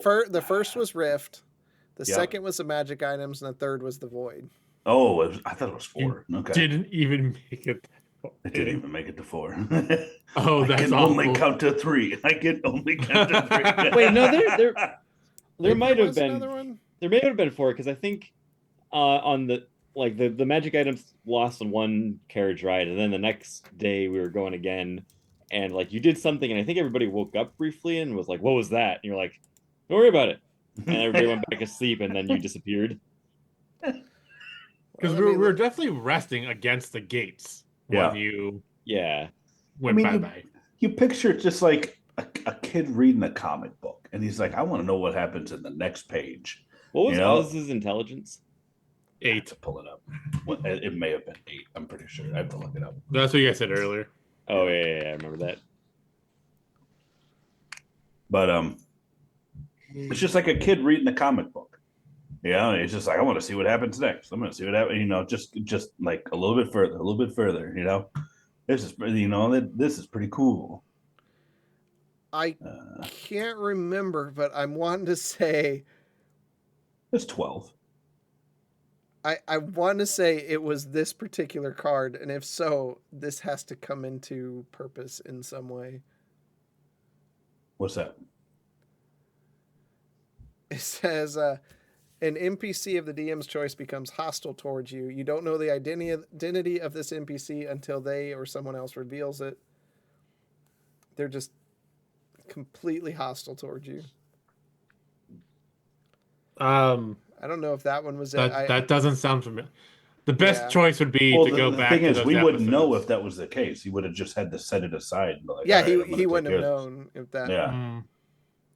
Because all the other ones, I don't remember those coming into play. Because I'm Yeah. looking at those. Well, Oz is no more anyway. So if he gets angry, that kid, that NPC gets angry at Oz. It doesn't matter. Yeah. Yeah, Void was the Oh, they changed it in 2024. While your soul is trapped this way, your body is inert, ceases aging, and requires no food, air, or water. So you can put the bag of holding. You could put the body in a bag of holding. Because it's not considered alive anymore, right? Well, there's no chance to breathe, so you can't suffocate. Yeah. I need to find Oz. Just pull Oz out of the bag. That's good that they added that. That makes more sense. Okay, so at what point? Because I can only think of one right now. But at what point would have led us to that island to find the ship? The closest we've been to it is when we were in Briarfork, checking on Luna and then dealing with the ruffians. There was something that I was pushing you guys to. It may have been the Pillar of Earth. Because remember, we encountered the Pillar of Earth first, and then we encountered the Pillar of Air. I was like, "Hey, No, you better we put everybody else down." when did we meet the Pillar of Earth? We were inside of the Pillar of Well, Earth. yeah, but what led us to that island? Well, what that's what I'm led us saying. That would have been another lead-in. Was just like, "Hey, go to the Pillar of Yeah, Earth." yeah. Sorry, what I'm asking is because he said he planned for us to get that airship like Yeah. long And it- ago. And it was up there. Oh, Yeah, it was okay. it was definitely up there. It was Yep. in that spot. There was something I mentioned because I had this talk with Mike. Where it was something in passing where someone mentioned that they did secure a ship of some sort up that way near where Bishop was found. Yeah, but how would we have been like, all right, yeah, let's just drop everything and go get that ship? Oh, it would have something that would have just organically happened. No. Was it in Briar Fork? No, it's not in Briar Fork. Where was it at? I mean, you're probably asking. I'm asking for specifics. That doesn't matter at this point. But I'm just trying to think of like where it could. Y'all would have found it. Nope.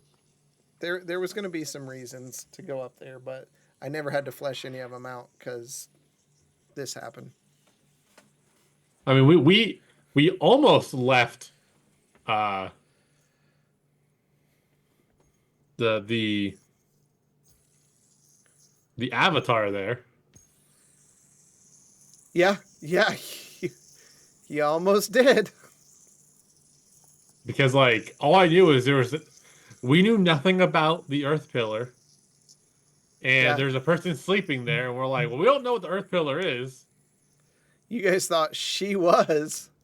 I'm like, Yep. there's and then eventually Anax was like, no, we're freeing her. Well, and I was glad because I was thinking like, oh my god, they're just going to leave her in here. How bad would that have been? I mean, you just wouldn't have. If the same events would have happened, Let me point you to Perrin's Folly. if the same events would have happened where Ethan was chasing you, you guys got the ship, you left, and then the island disappeared, then that's what would have happened to the Avatar. Yeah, True Silver wouldn't be more powerful. I wouldn't have her power back. Nope. Because she does have her power back, right? Because she appeared to me Yep. in full form. Mm-hmm. Eventually, Quentin would have lost all of his powers. The world may never know.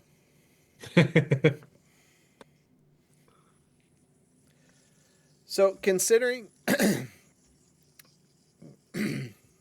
considering the classes that you guys picked coming into this campaign, would you say you're happy with the class? Wish you'd have picked something else, or wish you had a different role, or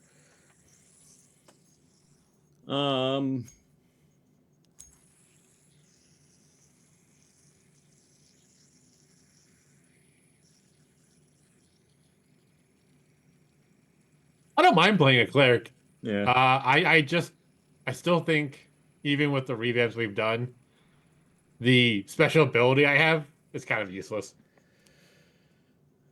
yeah, and we talked about touching base with that. Because like I can't hit shit.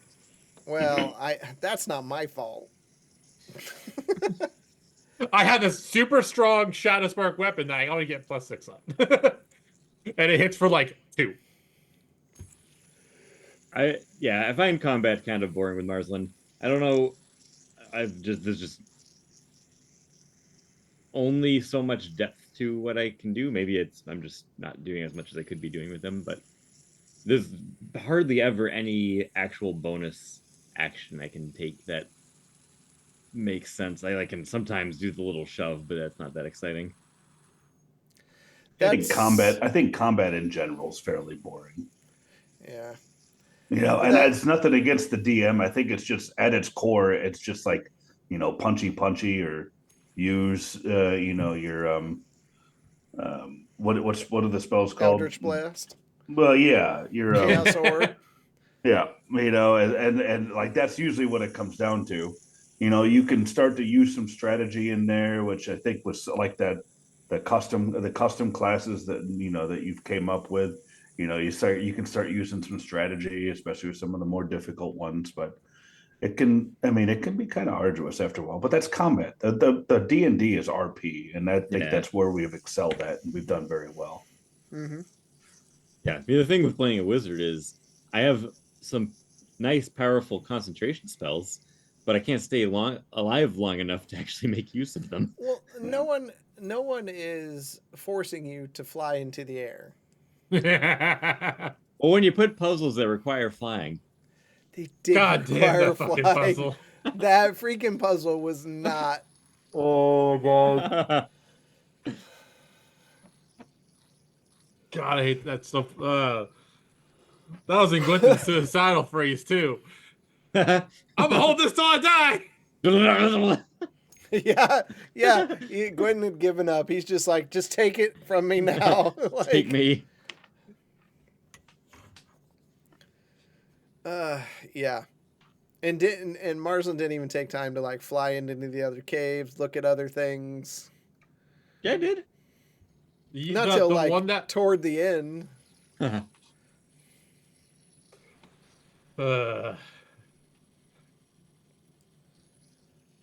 What other puzzles have we missed?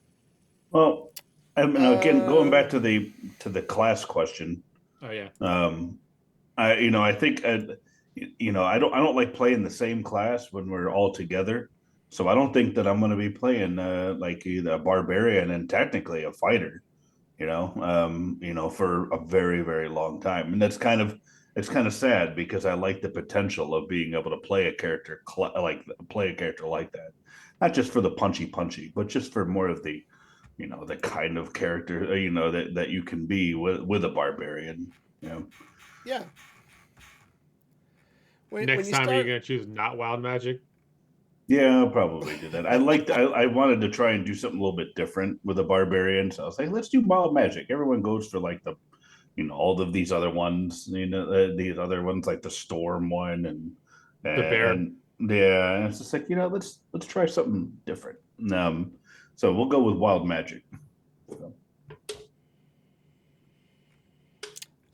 I'm sure there were other puzzles you missed, because there's some of the dungeons that, and I know Mike's like passive perception, but passive perception is just like it's just a weird stat to use.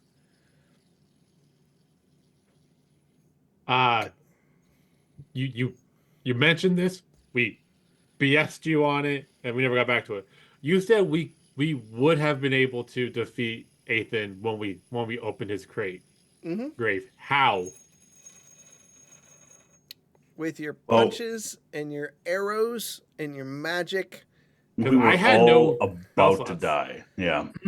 Yeah, y'all didn't take like a short rest or anything. You didn't do anything to like recharge. We didn't have a warlock with us. We don't need to rest every time we think about combat. Yeah, short rest would have done nothing for me. Yeah. Who wants to sleep in a crypt? Yeah. Surrounded by mimics. Yeah, it's true. I would. Last year we went on a cavern tour here, and they turned out all the lights and showed how dark it was. And of course, it's like a constant 60s, mid 60 degrees, and they're like, "How many of you would want to sleep down here?" And I'm like, "Yeah, me." I would. It's a cavern, so there's no natural critters. It's completely dark and it's cold. What else do you need to sleep? Like this is perfect. Let me see. I believe Ethan even had some loot that he had at the time. Because I believe he would have been at like a tenth of his health or something low. The world will never know.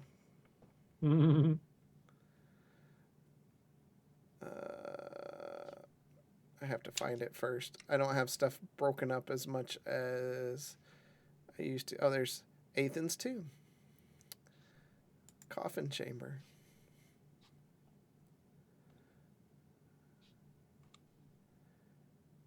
Yes. He did have something. And then he had something else. What were the things? The second thing was a vicious halberd +1 and a diamond worth 100 gold pieces. So a res for Gwenton and Halberd Halberd for for Oz. Oz. How much health did he start with? The world may never know. I don't Probably have 150. That would have been a challenge. What do I hear that sounds like? Because didn't you say that's what his dangling? health was at We don't want first? to talk about it. What? What was the question? What you hear is a fidget spinner, basically. Oh, Oh. I've been hearing it for the last half hour or something. I'm like, what the hell is this? Yeah, that's because I have to fidget. I put it down. I'll just get the Otoma phone. Oh no.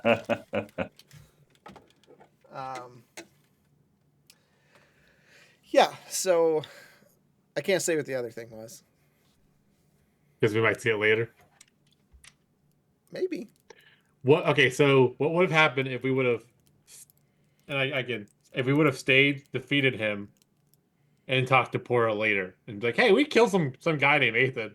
He's just chilling out of a tomb. You would have got a background story about who he was Okay. and you know the things he did.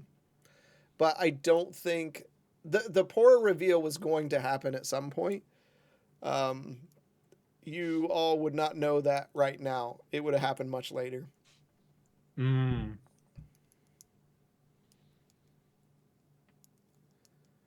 Probably after Fane got involved. Oh, okay, she has. Okay. She might help us again with Fane. Who knows? Who knows? She's a brother killer.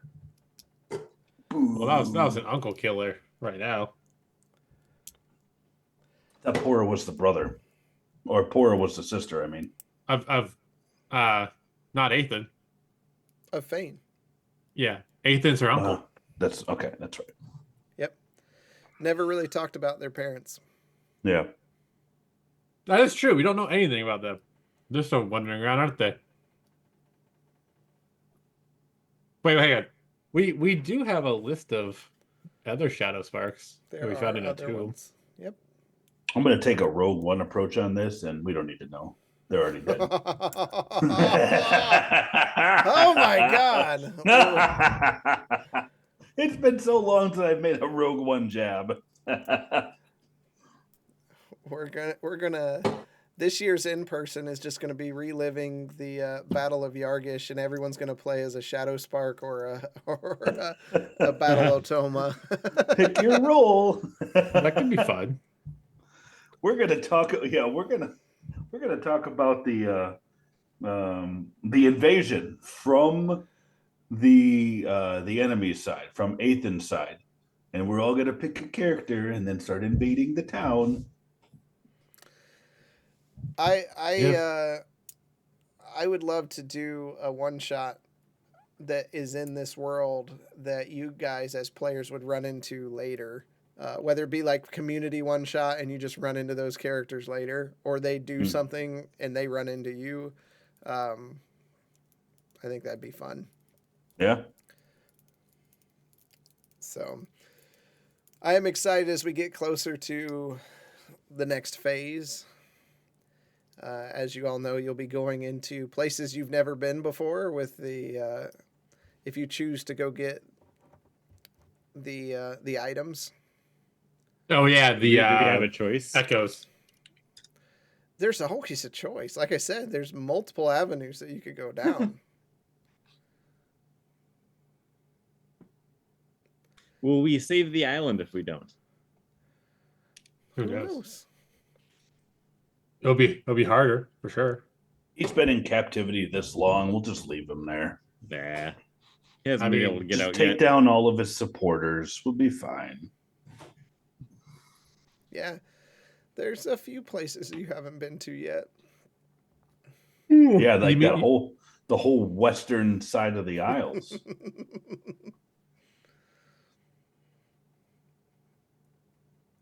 So, yeah, that's going to be exciting because those are honestly, I'm probably most excited about Mechanus if you guys go there. Mm. I wanted to go there as Blaylock. Yes. That would be Yes, cool. you did. Yep. Who knows? Maybe you did later Maybe on. in life. Blaylock will make a guest appearance. Yeah.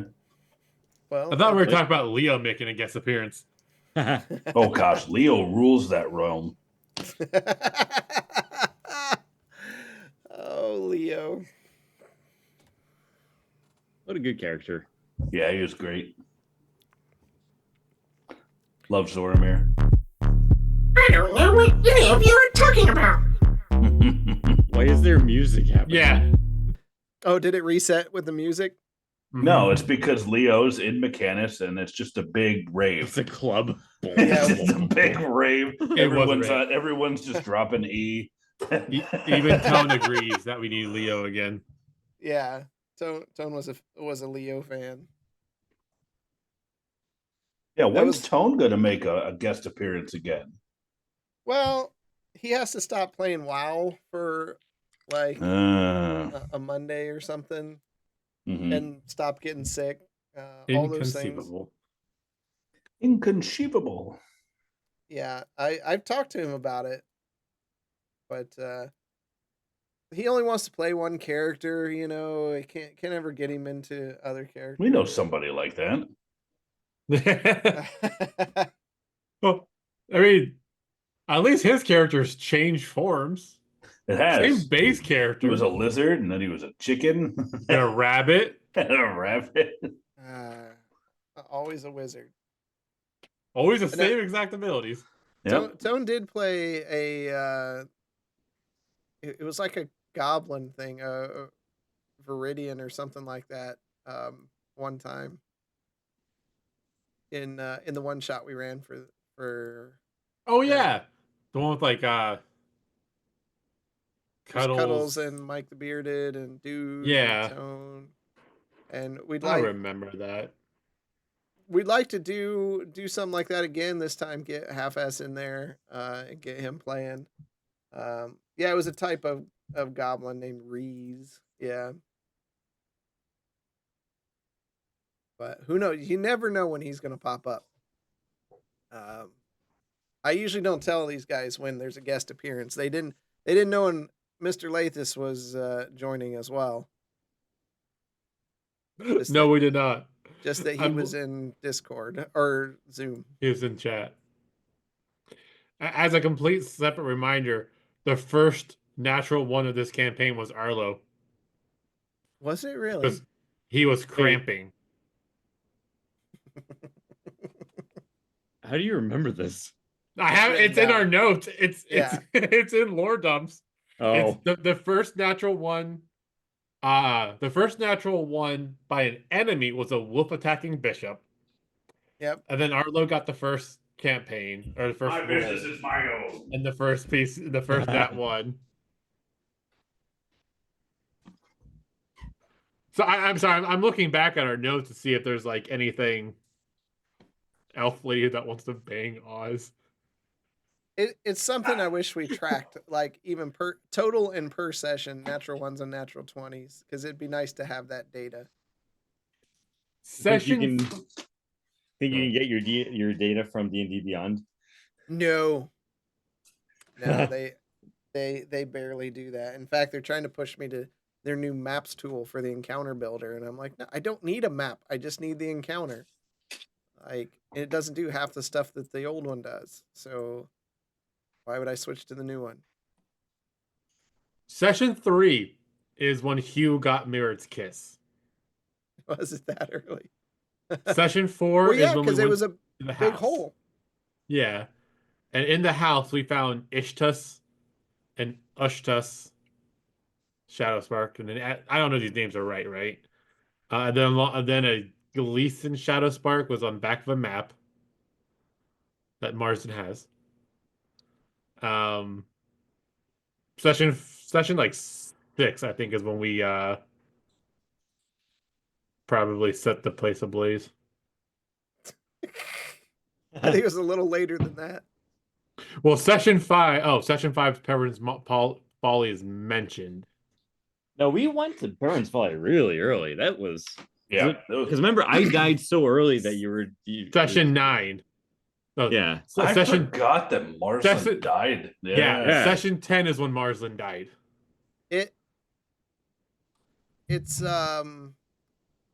it's just a tradition because he was the first one to die in campaign 1 as well. Mm-hmm. Yeah. Yeah. Yeah. That's my role. I die. Whatever happened to the I mean we might be seeing him again, but the priest we knocked out from Parents Folly and took with us to try to answer for using the Shadow Spark books that we have no idea how we're gonna get back yet. They told you they let him go. They didn't have Yeah. anything to keep him there, so he went Mhm. back. Got to go start murdering I people. wonder if he got stronger in his abilities after he left. Hey, he doesn't know who 2 people on the team is. We'll just send him in. I forgot about that turd. How? Wait, we have mentioned it like 5 times because we're I- like, we need the book, we need the book, we need the book, we need the book. I just forgot that. I forgot about that. The guy that we brought over here for justice, and then Canners keep going. He got nothing. You probably met with some of the district managers and paid them off. Probably. Hmm. You killed off Hugh on session 20. In my Hugh. in my defense, Oh. that's like 4 months in. Yeah. So the jars of ashes we found in the tomb were Galen, Fiona, an awful Rotoban. What the fuck? I have to Oh go no, back that's and in the look. right. And that's where we found. There's a good chance you guys wrote him down wrong. Oh, most likely. Oh no, Uh, no. Ophel Radubun. Oh, Ophel. Yeah. I like awful Radabin. Because then as we found out that what's her face was experimenting, the plague and everything. Well, no, yeah. Now Caldera, she disappeared, right? She's You know dead. where she's at now. She's not dead, right? Oh no, No. sorry. It's One of the other guy. One who's of the dead. other ones is dead. Yeah, Yep. the The guy you fill-in. found in your house and the fill-in. Yeah. Why is the person with the worst rolls in this campaign so far playing a dice gambling game? Huh? It's a note I made on session 24. And I think it was me. You did have some of the worst rolls. Oh man. Thought it was called Dare, but now it seems more like it's Fight Club scenario at Oz's past. You know what? We should definitely probably shouldn't be in lore dumps, but we should definitely have like a page dedicated to our like initial thoughts to what's going on. That would be so funny. Colton Frost, tall, thin, and crappy beard, silver, blue ponytail with piercing green eyes. He's a fancy boy. Very good speaker and can control a crowd. I mean, we kind of have that stream of conscious thoughts in our chat. Yeah. Yeah. We really do. No way we're surviving this one. Somebody cast heal.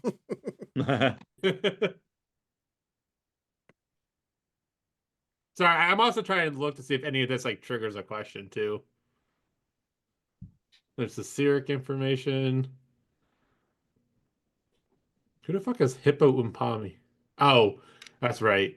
It's a anvil worker. Oh, and then there's fucking Bob. Bob. Slightly dripping. Yep. Down in He's dripping. Smyrna. And then what? Welcome to my shop. I know Justinian's like, why does he want to kill slime so bad? He hates them. There's a Definitely reason. some like racism there or something. I don't know what you call it. It's not racism. It's just it had something to do where like I think the black you got- slime knocked me down. Because again, I went down to every combat.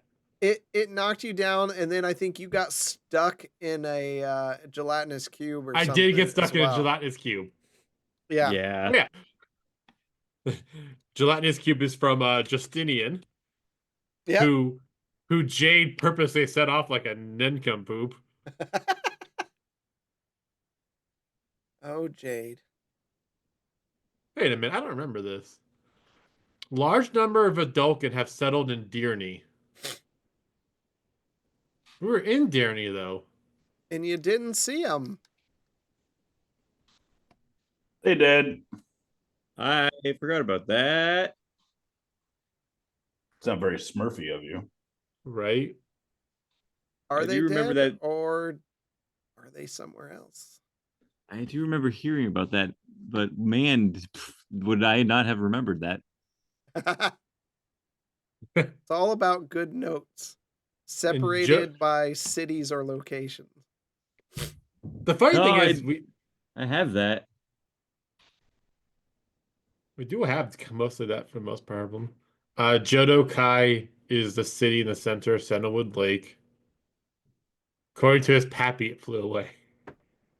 Thanks, Scootus. Oh yeah, sorry. We found them dead, and that's when we found Justinian. I'm at the Justinian finding spot now. Experiments.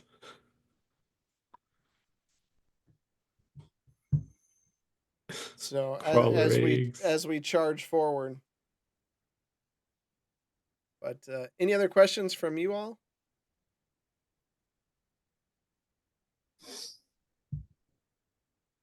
Not that I can think of right now. That's why I was trying to go through all this. All right. I don't think there's any more from those watching. If they are, go ahead and get those in there. But we'll have to go the full time tonight. We're into 2025, and we've got some exciting. Here's stuff. the good things going forward. Yeah, We're we've starting got- off strong. We got vertigo and appendicitis. What's next? So Silverleaf is possibly Oz's real last name. That boy be royalty.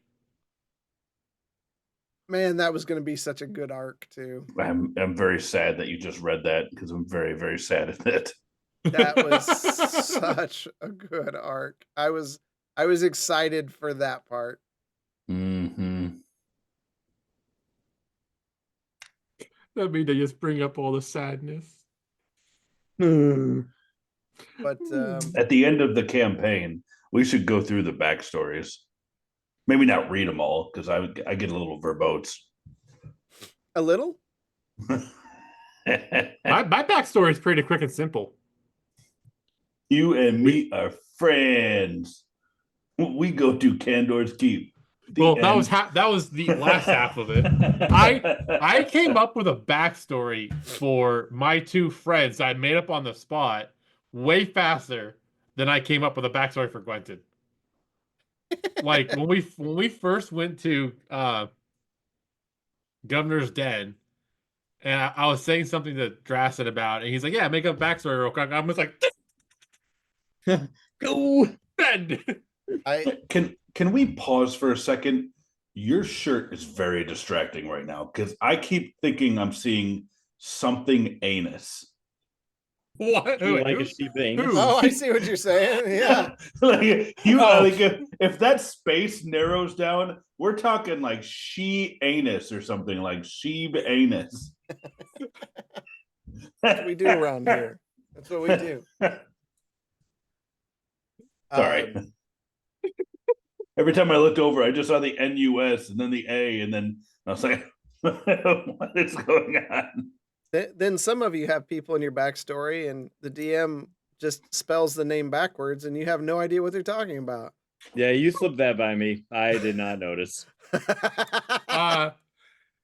For those of you wondering, here's what the bag of holding Here's what the bag of holding had when it ripped and everything went into the astral plane: 380 silver, 17,942 copper, Oh, you killed me! You killed Oz over copper.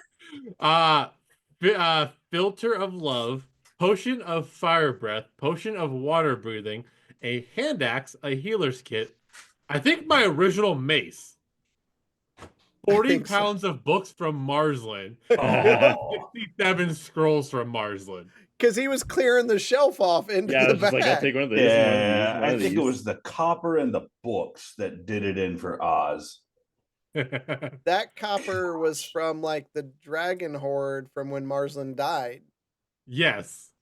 So all you had to do was just yeah. search the Astral Sea for a pile of freaking copper, and you would have found the There's just- statue. There's just pennies everywhere. Hey, we have the means to go there. It's too late now. Freaking Oz, he's gone. Well, no, isn't he still there? Probably not. Chat Colton. session Colton. 65. There is another blue man. If we get There's if we another get blue him, if we get him, we will have enough for the blue man group. Did you write that? I did. It's right there.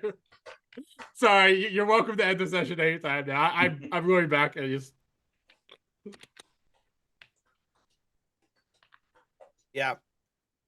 But for the rest of you, we've got some exciting things that we're gonna try to get done. I swear we'll get the merch store up and going at some point. That was an endeavor during the time off. Guess what didn't happen? It was Yeah. best of intentions, for sure. But we want to get some other stuff, non-streamed content out there. If you don't follow us on YouTube, make sure you get over to YouTube. I think I have a thing for it. If I spell it right. I think I like Jimothy Or- Digstone more than Quaylen Featherstone or whatever his name not. was. But it's just search for Seven Dungeons on YouTube. We are there. Check out the bonus actions and all of that, and look for new stuff coming. As always, don't forget Banter and Babble. There's a new The World According to Tone Up where he unboxes the Ghost from Rebels, Star Wars Rebels. It's a big freaking toy for sure. So be sure to go and check that out. I'm not sure when their next proper show is. And of course, always don't forget Half-Ass Beer Review. He's been very busy, so he hasn't had time to get some in. And he picked up a PS5 and has been playing Path of Exiles 2 as well. So we've all been in our little gamer addiction areas, but Monster Hunter, nothing- man. yeah. Monster Hunter Universe. That's the new one. Wilds. You son of a No, bitch. It's Wilds. It's Universe. But we thank you for hanging out with us tonight. This was not the intention of tonight, but just trying to make the best of a bad situation. We hope Mike gets better and Jeff, that situation gets better as well. We will be with you on Wednesday as we resume our normal schedule. I don't know what we're going to play. Depends on who we can get together for that. And We should get Carlson and we should play Backrooms. When? Yeah, I could do that. for a little Wednesday. bit. Wednesday. I am a strong maybe. I just need to. Unfortunately, Wednesday is the day that my parents come into town to look after my niece, so I have to like pick between the two. Gotcha. Yeah. Well, it's always Traitor. Dungeon Bros before Family Hoes, right? Yeah, indeed. I'll tell them you said that. And tell us the response. Perhaps something along the lines of, well, screw him. Yeah. So we'll figure out what we're playing either way. So until next time, we'll see you in the dungeon. Take care, all.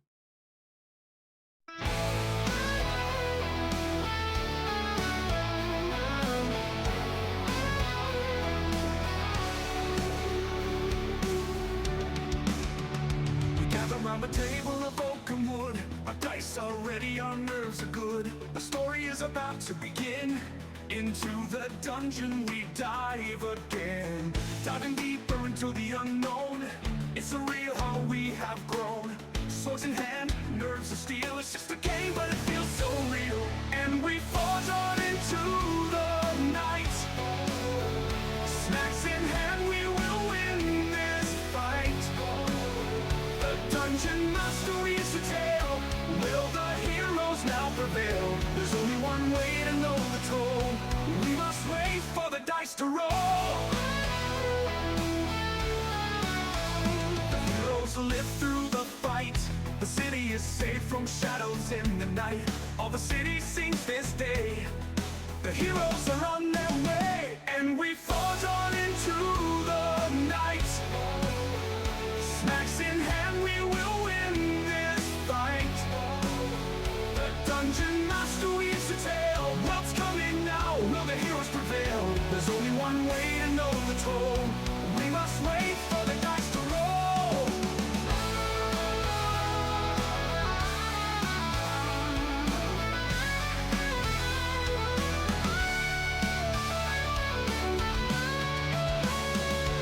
And many years from here, when we are old and not near, we will remember the big bad and all the fun we once had.